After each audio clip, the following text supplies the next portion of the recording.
On the basis of Rutherford's planetary motion, his student Niels Bohr has given some of the retained some of the two laws of Rutherford's. We know that what is Rutherford. He has given that the positive charge of an atom is concentrated at the center of the atom.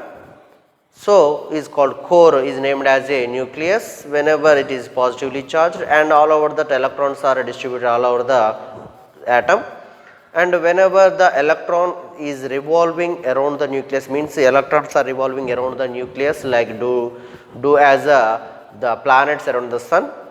So, while the electrons are revolving around the sun, they radiate some energy and finally it collapse in the nucleus.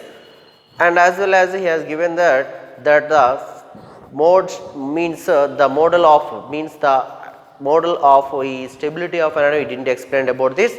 So, by taking that equations, by taking the postulates of Rutherford, his student Niels Bohr has made some changes in that postulates and given his Bohr postulates. So, these are the Bohr postulates. Let us discuss about the Bohr's atomic model. In that Bohr's atomic model, he has used for that the Planck's theory, and also Einstein has given that the according to the classical mechanics and quantum theory he involved in that theory, Rutherford's planetary model. He applied that. Relative theory means the quantum theory, and as well as the classical mechanics are involved in the Rutherford atomic model. By applying the two, then he has given the new postulates for the Rutherford's atomic model, that is those are the Bohr postulates. That Bohr postulates means the atom consists of a central positively charged hard core. Centrally positively charged hard core means here when the atom is consist of a centrally positive charged hard core is called as nucleus, and the electrons are revolving around the nucleus in a circular orbit. In a circular orbit means the total positive charge of an atom is concentrated at the center of the atom, and electrons are revolving around the nucleus in a circular path. That is the first one, and in that case of to revolve the electron in a circular path, the electron should use that it has to be the centripetal force means so that the outward centrifugal force means the centrifugal force always acting, electron is always try to escape from the valency orbital, so that is the centrifugal force. That centrifugal force is mv square by r. mv square by r is the centrifugal force. That centrifugal force is always balanced by the electrostatic force of attraction between the nucleus and the electrons. Means electrostatic force is always means this is attraction force. So, that is why electron is always attracted towards the nucleus, that is 1 by 4 pi epsilon naught into E square by R square. R square means it is the radius, means the distance from the electron to the nucleus, that is R. So, the distance between them according to the electrostatic force of attraction, then we can follow this equation. Means the outward centrifugal force is always balanced by the net electrostatic force of attraction towards the nucleus.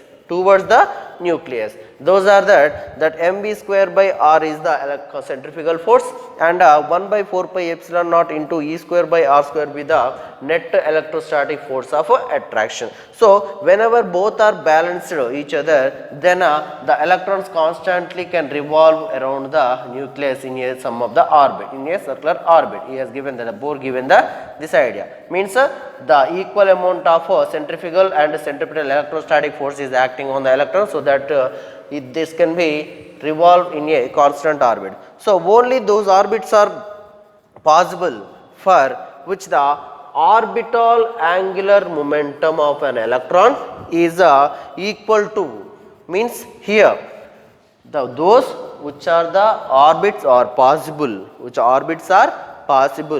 for which the orbital angular momentum is mvr be the orbital angular momentum. L is equal to mvr.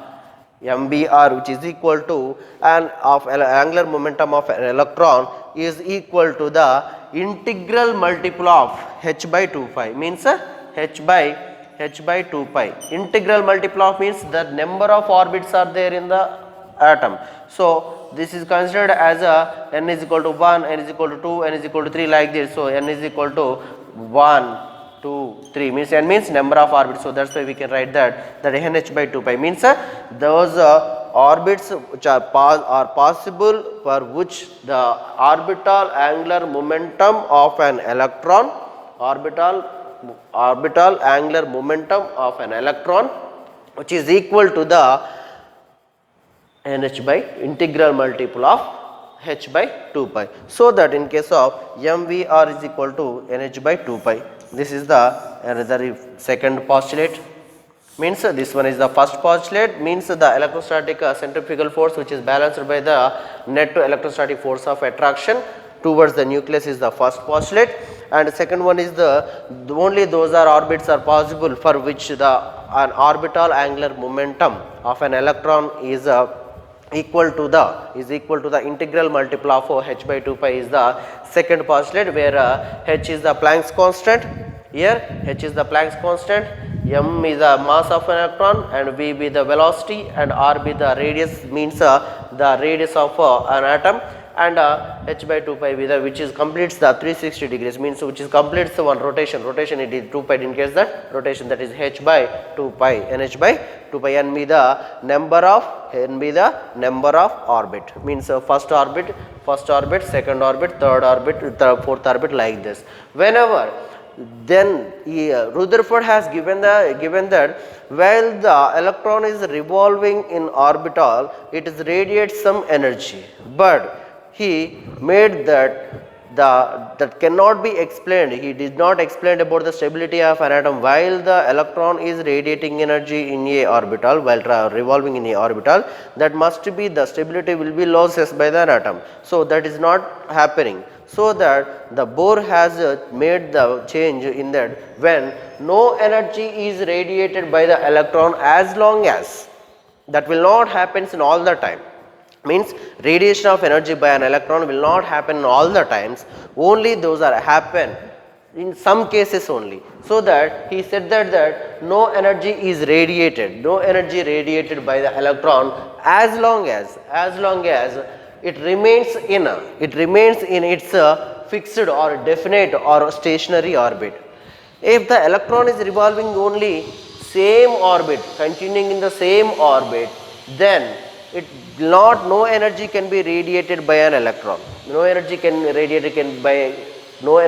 radiated by an electron whenever it is revolving in the stationary orbit or defined orbit. It remains constant. The energy will not be radiated. So that in case the permitted orbits, means the fixed or these orbits are called as permitted orbits. That permitted orbits are non-radiating paths of electrons. Means whenever the electron is permitted for that orbit, then the energy cannot be radiated by an electron. That permitted paths, the permitted orbits are non-radiating paths of an electrons. That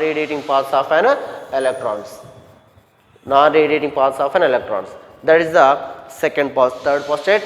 And the fourth one is the radiation energy takes place, means we know that Rutherford has given that electrons radiate an energy while in the orbits, but Bohr given an idea that will not possible in all the cases. That will happen in some cases, in that case of when the radiation energy takes place only when an electron jumps from one permitted orbit of high energy, means whenever it is containing different number of orbitals, when the electron jumps from the high energy orbital, means a permitted high energy orbital to the another orbit of lower energy, then energy can be radiated.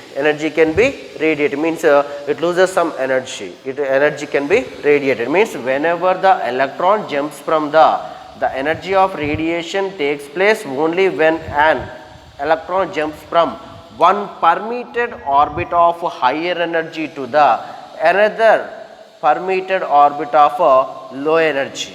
Means that the energy of high energy means considered as E2 and this will be E1, means the difference of energy is radiated and must be quantum of energy is equal to h nu, which is equal to h nu. So that we can say that E2 minus E1, the difference between the two energies, two energy levels, which is equal to h mu, which is equal to h mu. Mu means the change in frequency, we can say that the frequency of the electrons here. So these are the Bohr postulates. Bohr postulates has made some changes in the Rutherford's planetary model and given some of the postulates. Let's discuss after this. We will discuss about that Bohr theory of an hydrogen atom. By taking the hydrogen atom, let's find out the radius and its kinetic energy and its frequency and some of the values.